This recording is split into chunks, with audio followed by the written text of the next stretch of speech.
Херсонская область, ближайшая к Крыму. Здесь до Крыма рукой подать. Так близко и так далеко.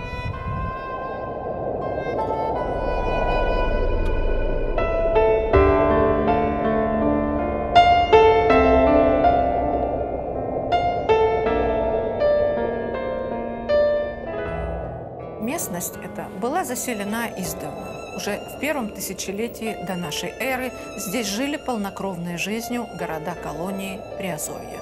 Греческие поселения северо-западного побережья Азовского моря располагались по соседству с современным Геническом, а новая крепость на его территории. История Геническа восходит к названию поселения Салине.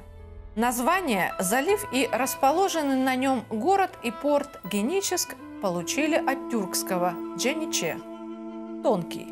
Вначале село называлось Еничей, Джениче, Геничи. Существует версия, что название это связано с периодом владычества в Восточном Крыму генуэзцев. Историки свидетельствуют, что поодаль от города существовало военное укрепление времен Крымского ханства.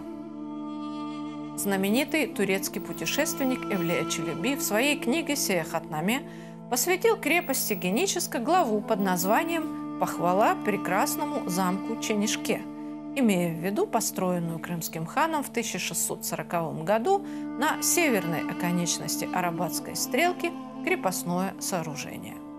На рубеже 19-20 веков Геническ – село, поселок, местечко с 1837 года, а в начале 20 века – город Мелитопольского уезда Таврической губернии.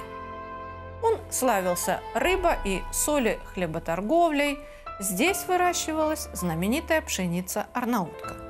Как и в соседней Запорожской области, здесь немало географических названий и топонимика, которая имеет тюркское происхождение.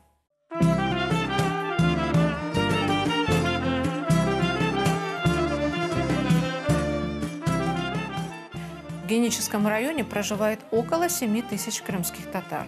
Из них половина, примерно 3,5 тысячи, в поселке Новоалексеевка.